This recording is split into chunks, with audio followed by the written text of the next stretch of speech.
Bienvenido a este bosque sagrado. Un espacio sobre la sabiduría primordial. Un espacio donde descubrir los misterios de la literatura, el arte y la filosofía tradicional.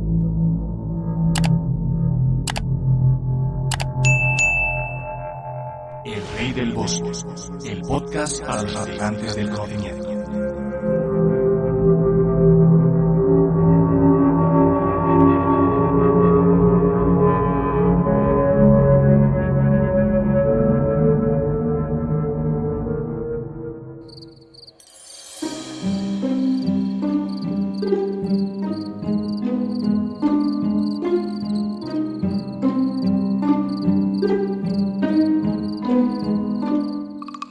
Sé bienvenido extranjero a este bosque que no se mide en árboles ni en estaciones, sino en los susurros que escapan entre las raíces cuando el desierto se acerca sigiloso como un aliado que espera su momento.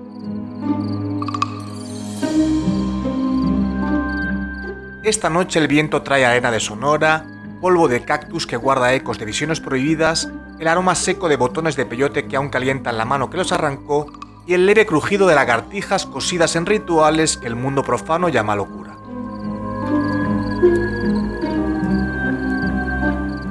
Aquí en el umbral donde el bosque se funde con el desierto árido, nos encontramos con un aprendiz que llegó buscando datos para una tesis académica y halló un abismo que lo devoró entero.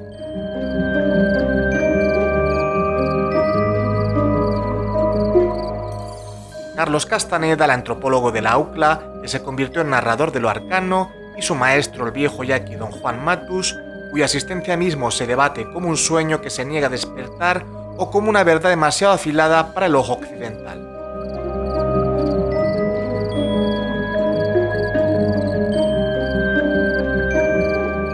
Quien te habla es como siempre el Rex Nemorensis, guardián de estas sombras donde la ceniza de antiguas hogueras aún guarda el calor de saberes que el mundo profano intenta olvidar o ridiculizar.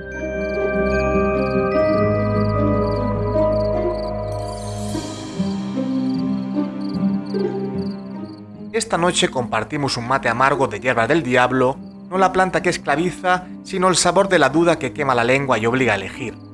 Respira hondo, extranjero.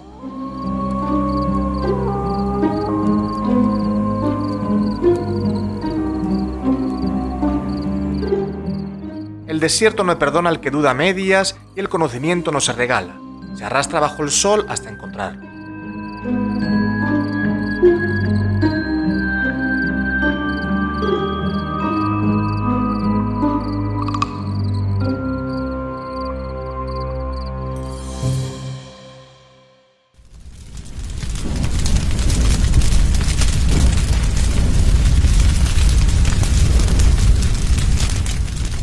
El Rey del Bosque, una mirada a la cultura con mayúsculas.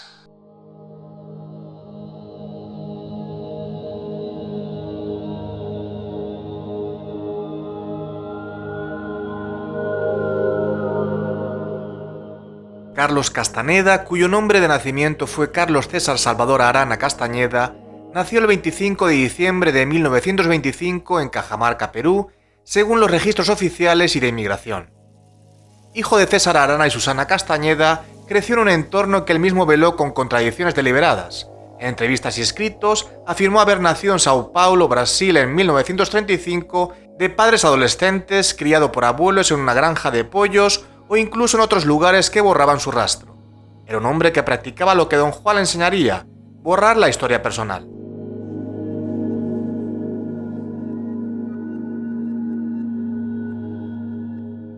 En 1951 emigró a Estados Unidos vía San Francisco con pasaporte peruano y se instaló en Los Ángeles en 1955. Trabajó a tiempo parcial mientras estudiaba escritura creativa y psicología en Los Ángeles City College, donde obtuvo un Associate of Arts en psicología en 1959.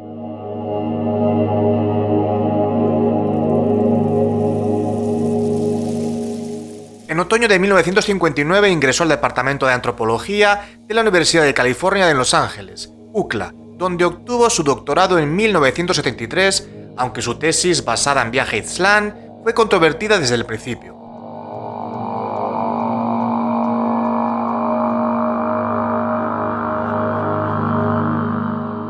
Castaneda era un hombre enigmático, rechazó ser fotografiado o grabado durante décadas, ofreció datos autobiográficos contradictorios y vivió en anonimato casi total. En los años 60, durante un viaje a Arizona para recopilar datos etnográficos sobre plantas medicinales entre los indios, conoció, según narra, a don Juan Matus, un yaqui que lo inició en el camino del conocimiento.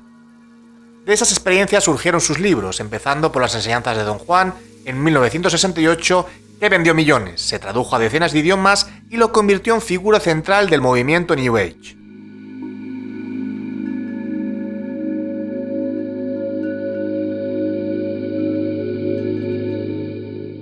Publicó 12 libros en total, todos bestsellers internacionales, aunque críticos lo acusaron de ficción disfrazada de antropología. En sus últimos años reunió un círculo cerrado de seguidores, principalmente mujeres, en una comunidad en Los Ángeles, viviendo en Westwood Village, cerca de UCLA. Murió el 27 de abril de 1998 en Los Ángeles, a los 72 años, por cáncer hepatocelular. Su muerte se mantuvo en secreto por casi 2 meses, fiel a su deseo de inaccesibilidad. Tras su fallecimiento, 6 mujeres de su círculo desaparecieron o se suicidaron, alimentando aún más el mito y las sombras que lo rodean.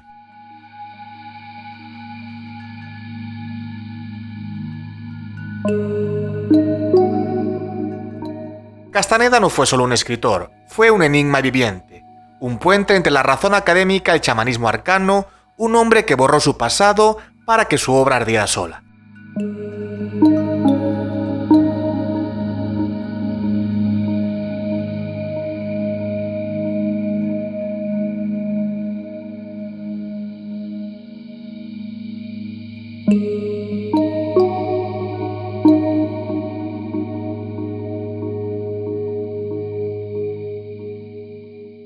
Síguenos en nuestras redes sociales. Facebook, www.facebook.com/groups/El Rey del Bosque Podcast. YouTube, youtube.com/@El Rey del Bosque Podcast y iVoox, Podcast El Rey del Bosque.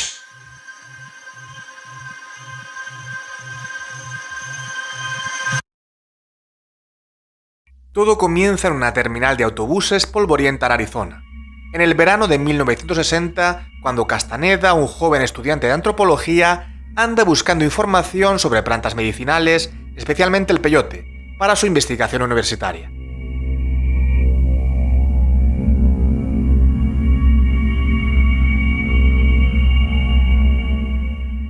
Allí encuentra a un anciano indio yaqui, don Juan Matus, y trata de impresionarlo fingiendo conocimientos que en realidad no posee.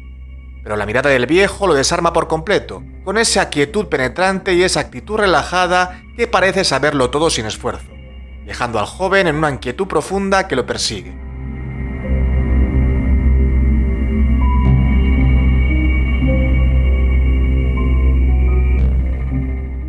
Tras un año de visitas esporádicas, nombra a Castaneda como posible aprendiz. No es un honor ligero, pues como bien advierte don Juan, el camino exige un compromiso total. Es largo y arduo, sin regreso fácil para el que titubea. Castaneda duda, pero esa inquietud lo empuja hacia adelante, como un viento del desierto que no permite quedarse quieto.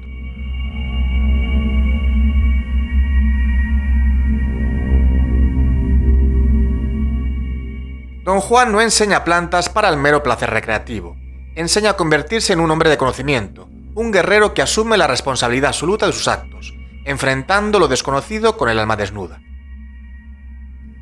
Como dice Castaneda en una entrevista realizada por Theodore Roszak el 30 de enero de 1969 para la KPFA de Berkeley, California, estación insignia de la red Pacífica Radio: estaba recolectando datos etnográficos sobre plantas medicinales en Arizona. Un amigo me presentó accidentalmente a este hombre en una estación de autobuses. Hablé de peyote y él me miró de una manera tan intensa que me sentí incómodo. Me invitó a su casa para hablar con más libertad. Regresé un mes después porque esa mirada me había impactado profundamente. Tenía un gran sentido del humor y era muy excéntrico.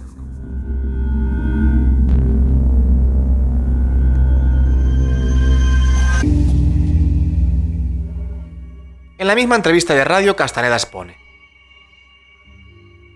Don Juan se veía a sí mismo como un hombre de conocimiento, no como un curandero típico.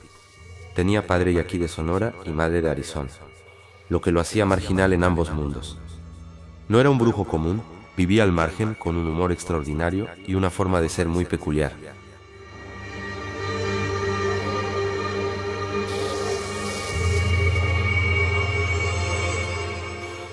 Como relata el propio Castaneda en el libro, evocando las palabras de Don Juan sobre qué significa realmente este sendero. Un hombre de conocimiento es alguien que ha seguido de verdad las penurias de aprender. Un hombre que sin apuro, sin vacilación, ha ido lo más lejos que puede en desenredar los secretos del poder y el conocimiento. ¿Puede cualquiera ser un hombre de conocimiento? No cualquiera. Entonces, ¿qué debe hacer un hombre para volverse hombre de conocimiento?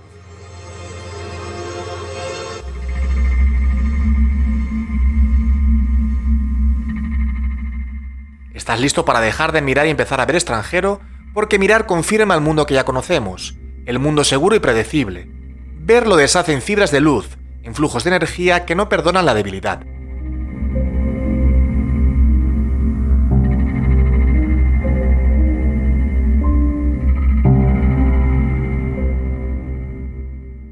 El rey del bosque, literatura, arte y filosofía tradicional.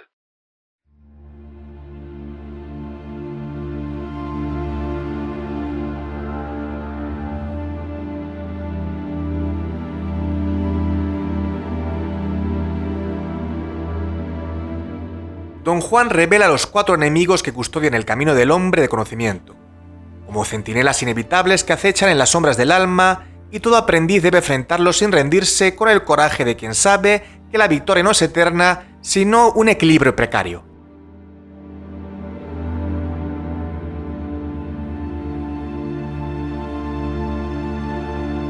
Primero surge el miedo, que se presenta como una sombra al borde del sendero, paralizante y susurrante, un velo que nubla la voluntad.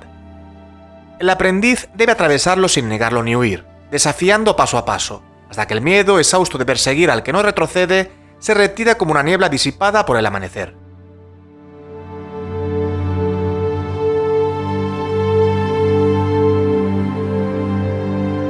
Segundo aparece la claridad, una nitidez engañosa y peligrosa que llega tras vencer el miedo, haciendo que el hombre crea saberlo todo, embriagado de su propia lucidez hasta detenerse, convencido de haber alcanzado el final.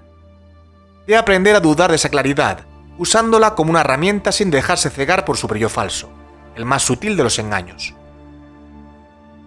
Como describe Castaneda en su relato, capturando la esencia de esta trampa que Don Juan le explica con precisión chamánica.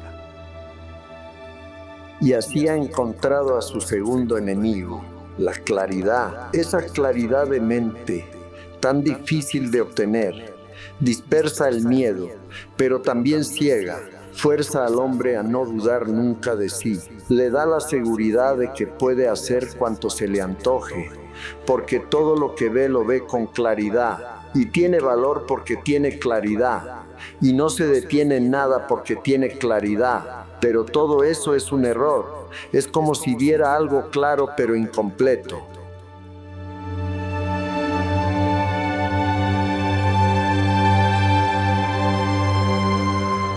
Tercero emerge el poder, el más seductor de todos, un dominio real sobre formas, fuerzas y personas que permite mandar, transformar y destruir. Pero si el aprendiz se aferra a él, sucumbiendo a la soberbia o al deseo del control absoluto, el poder lo consume como fuego a la yesca seca. Don Juan lo llama el enemigo más fuerte. El hombre se siente invencible y olvida que el poder nunca es posesión permanente, sino un préstamo efímero del cosmos.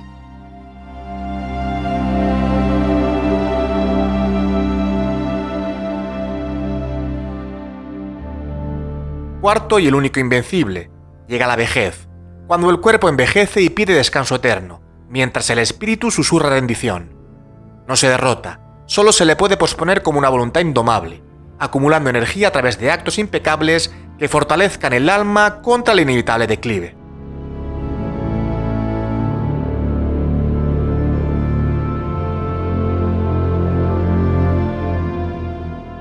Estos enemigos no se vencen una vez para siempre. Son batallas eternas en el camino del guerrero, y Don Juan enseña que el verdadero conocimiento surge precisamente de enfrentar estos guardianes sin pausa, forjando el espíritu en el yunque de la adversidad.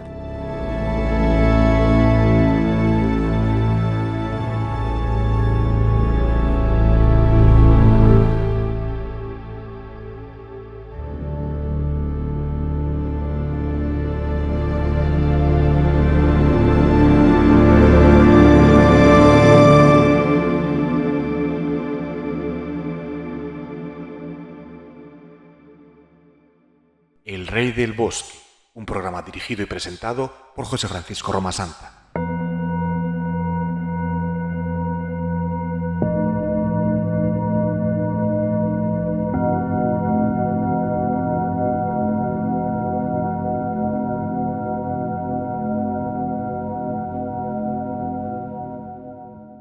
Don Juan distingue con precisión entre aliados esos poderes que el hombre puede domesticar y usar como espíritus cautivos que otorgan fuerza pero exigen respeto, y el protector, una entidad superior que guía sin ser poseída.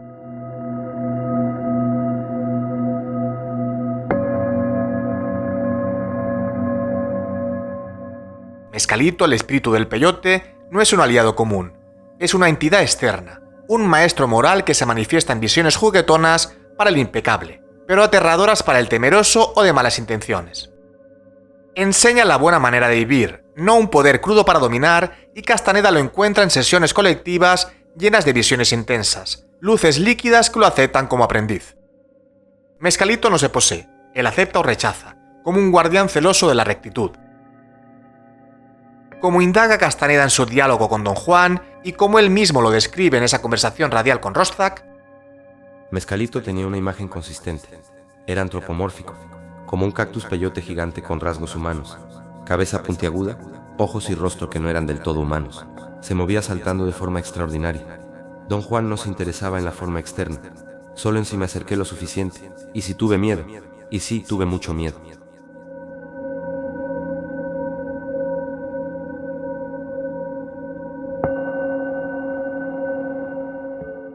La hierba del diablo, toloache, datura inoxia, es posesiva, violenta y peligrosa, una planta que Don Juan mira con recelo, como si fuera una amante celosa que se le cuela en el alma. Otorga fuerza sobrehumana, haciendo que los músculos se hinchen con un deseo irrefrenable de derribar muros, y permite el vuelo y la visión a distancia.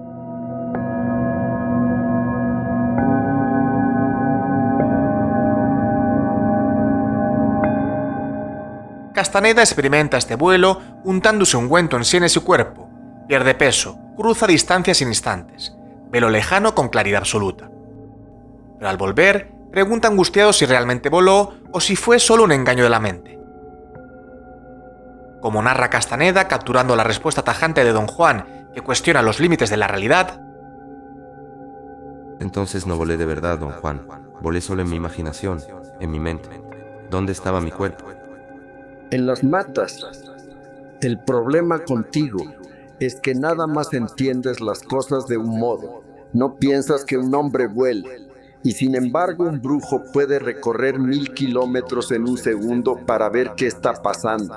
Puede descargar un golpe sobre sus enemigos a grandes distancias. Con que vuela o no vuela.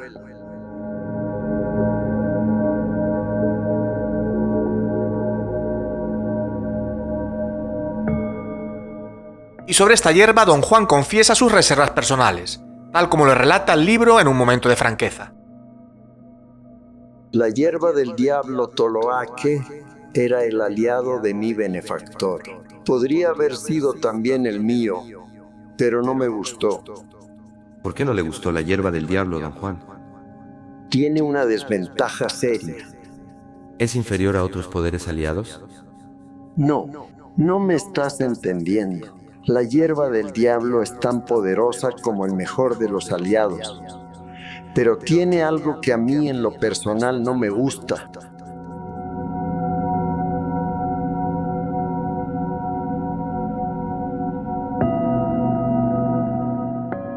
El ritual de las lagartijas añade un matiz perturbador, una ciega que susurra secretos, otra con la boca cosida que ve por el brujo, un poder crudo que esclaviza tanto como libera.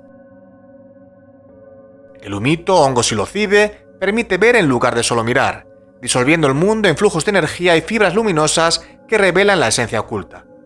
Ver exige una voluntad de hierro para no enloquecer ante esa magnitud abrumadora, y el aliado del humito se domestica enfrentándolo sin miedo. Si flaqueas te mata, si lo atrapas te sirve para transformaciones y viajes prohibidos al común de los mortales.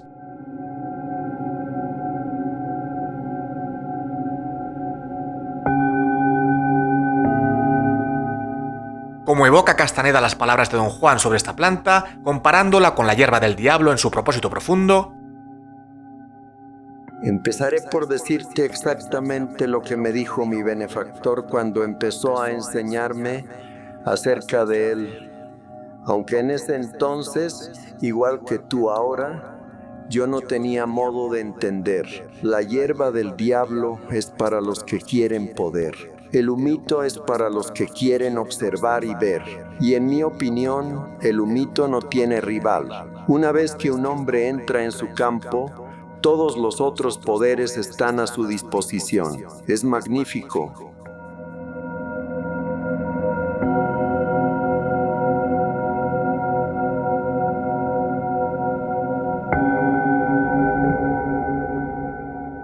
El Rey del Bosque. Una mirada a la cultura con mayúsculas.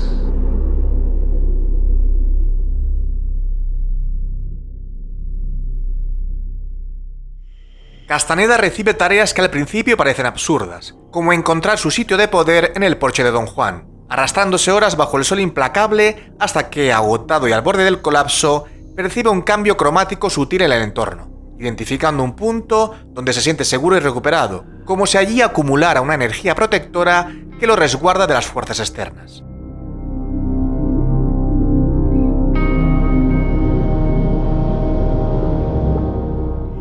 Como detalla el libro en este ritual inicial, donde Don Juan plantea el desafío con una simplicidad que oculta su profundidad, finalmente me dijo que había una forma y procedió a delinear un problema. Señaló que yo estaba muy cansado sentado en el suelo y que lo adecuado era hallar un sitio en el suelo donde pudiera sentarme sin fatiga. Yo tenía las rodillas contra el pecho y los brazos enlazados en torno a las pantorrillas. Cuando Don Juan dijo que yo estaba cansado, advertí que me dolía la espalda y me hallaba casi exhausto.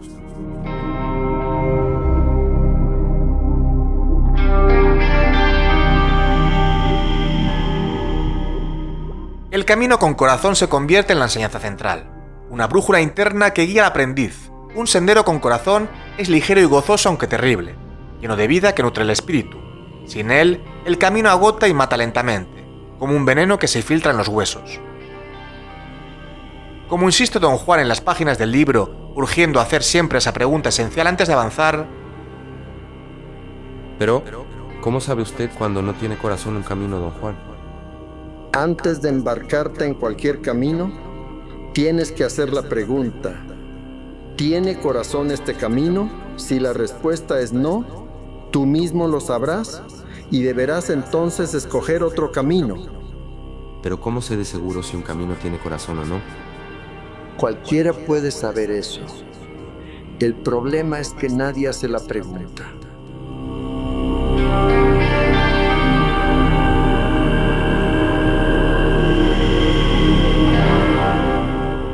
Castaneda enfrenta noches de terror puro, como cuando una diablera imita a Don Juan e intenta robarle el alma. Un asalto espiritual que lo obliga a no moverse de su sitio de poder.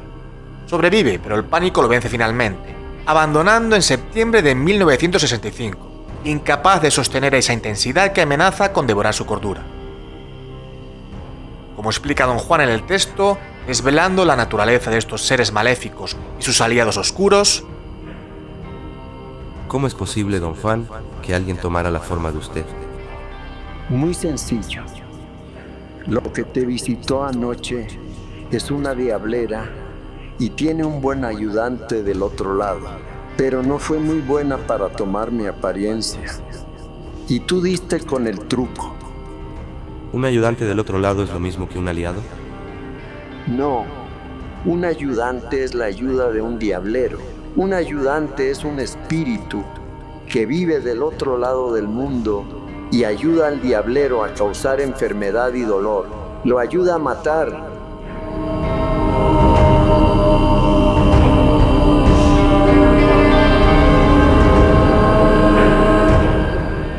Por otra parte, en la charla radial de Pacífica Radio que citamos antes, Castaneda profundiza en cómo Don Juan le reveló los límites de la percepción.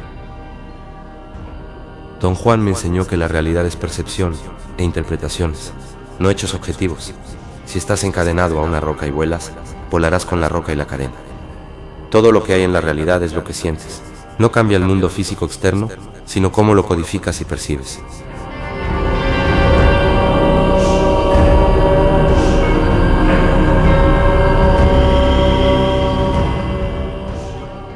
Síguenos en nuestras redes sociales. Facebook, www.facebook.com/groups/El Rey del Bosque Podcast. YouTube, youtube.com/El Rey del Bosque Podcast y iVoox, Podcast El Rey del Bosque.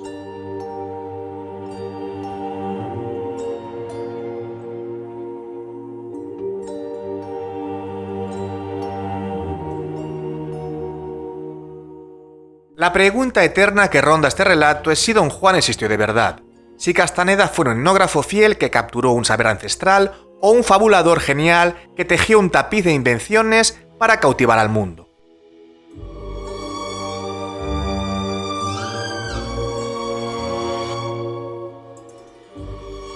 Los académicos lo tildan de fraude, desmontando fechas y detalles. Otros, en cambio, ven una verdad profunda en el fuego que transmite, un eco que resuena más allá de la veracidad histórica. Pero ¿importa realmente la carne del maestro si el conocimiento arde con vida propia, iluminando caminos interiores?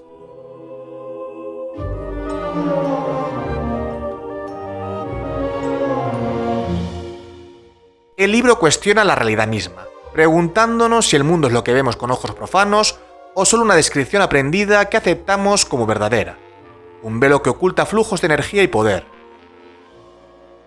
Don Juan se burla de los cuadernos de notas, recordando que el saber no se guarda en papel frágil, se lleva en el cuerpo, en la voluntad indomable que resiste al olvido.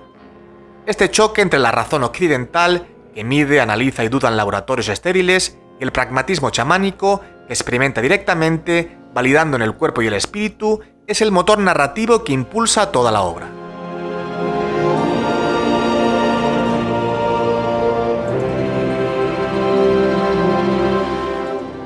Castaneda intenta capturarlo en notas febriles, pero Don Juan lo desarma con preguntas que cortan como navajas del desierto, obligándolo a confrontar lo inexplicable.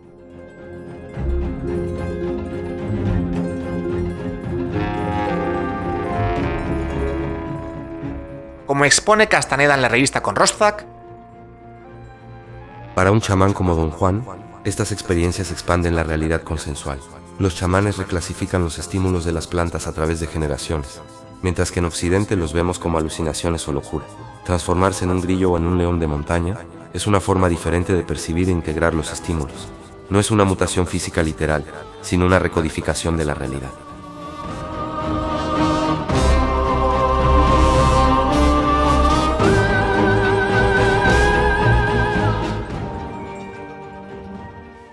El Rey del Bosque, literatura, arte y filosofía tradicional.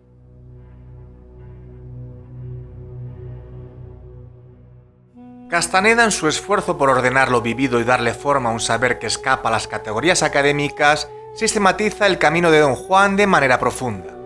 Comienza con la firme intención de convertirse en un auténtico hombre de conocimiento, un ser que desentraña los secretos del poder y la sabiduría a través de penurias que forjan el carácter.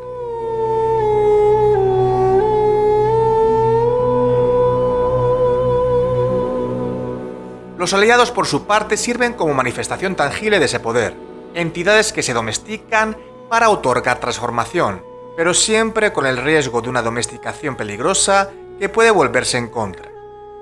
Los estados de realidad no ordinaria actúan como periodos sagrados de aprendizaje real, donde la percepción se altera para revelar verdades ocultas y todo se valida por la experiencia directa en el cuerpo, no por teorías abstractas. Como reflexiona el propio Castaneda en su análisis, destacando el papel central de las plantas en este sistema, la importancia de las plantas consistía para Don Juan en su capacidad de producir etapas de percepción peculiar en un ser humano. Así, me guió al experimentar una serie de tales etapas con el propósito de exponer y validar su conocimiento. Las he llamado estados de realidad no ordinaria, en el sentido de realidad inusitada contrapuesta a la realidad ordinaria de la vida cotidiana. La distinción se basa en el significado inherente a los estados de realidad no ordinaria.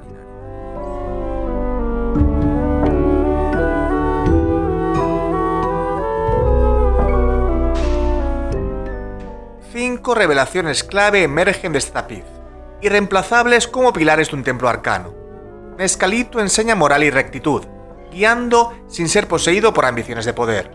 Los aliados otorgan transformación, pero exigen una domesticación peligrosa que prueba el temple del aprendiz. Ver disuelve la fijeza del mundo cotidiano, revelando un flujo de energía constante que subyace a todo. El camino con corazón es el único viable, el que nutre en lugar de matar al caminante. Y la realidad es una descripción frágil, detrás de la cual fluye un poder que el guerrero puede navegar con maestría. Perder estas revelaciones sería ceder ante la ignorancia colectiva, esa que prefiere certezas cómodas, distracciones superficiales y un control que apaga el fuego interior del buscador.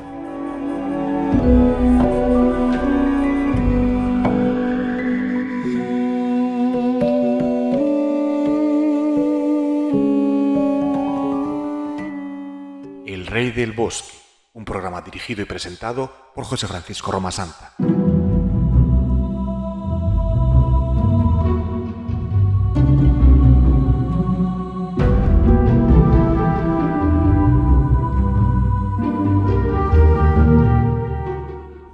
Este libro no es un mero tratado botánico ni una ficción ligera para entretener.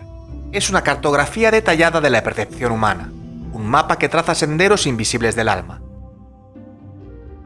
Don Juan guía al aprendiz a través de niveles de abstracción crecientes, pasando de la simple mirada que confirma lo cotidiano a un ver profundo que deshace el mundo en un flujo energético vivo, revelando capas ocultas como raíces que se extienden bajo la tierra árida.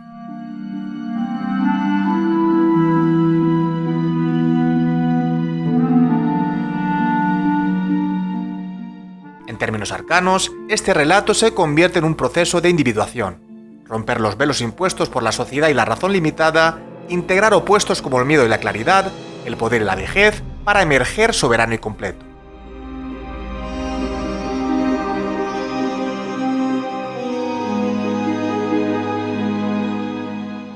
El aprendiz deja atrás el rebaño gregario, esa masa que se conforma con ilusiones compartidas y se convierte en una estrella en órbita propia, un guerrero responsable que navega el cosmos interior con determinación.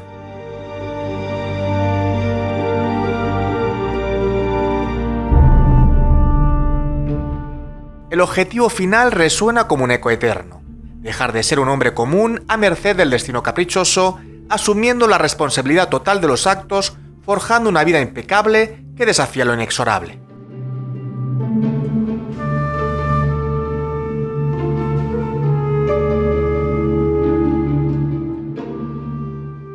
El Rey del Bosque, una mirada a la cultura con mayúsculas.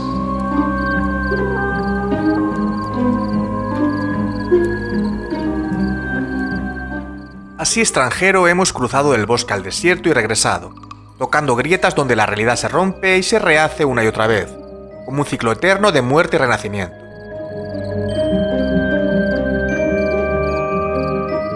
Hemos oído la voz serena y terrible de Don Juan, sentido el vértigo del vuelo con datura que eleva el espíritu más allá de la carne, la claridad engañosa que ciega como un falso sol, el poder que seduce y consume como llamas voraces, la vejez que acecha como una sombra inevitable.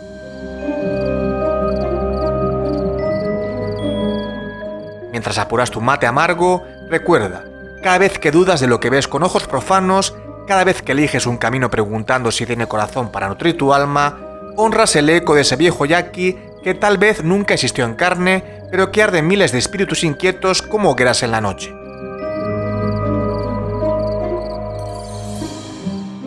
El desierto guarda sus secretos con celos de guardián ancestral. El bosque los susurra a la noche con la voz de las hojas caídas. Que el miedo te visite pero no te detenga en tu avance. Que la claridad no te ciegue con su brillo ilusorio. Que el poder no te posea como un demonio interno y que la vejez solo te encuentre posponiendo su llegada con actos impecables que fortalezcan tu esencia.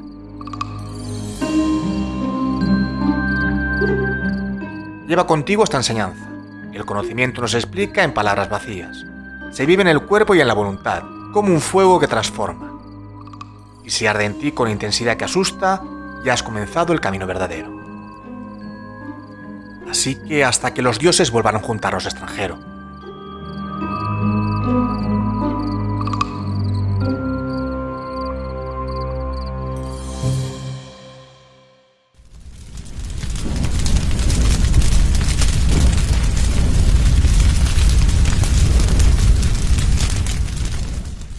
¿Te gusta nuestro contenido?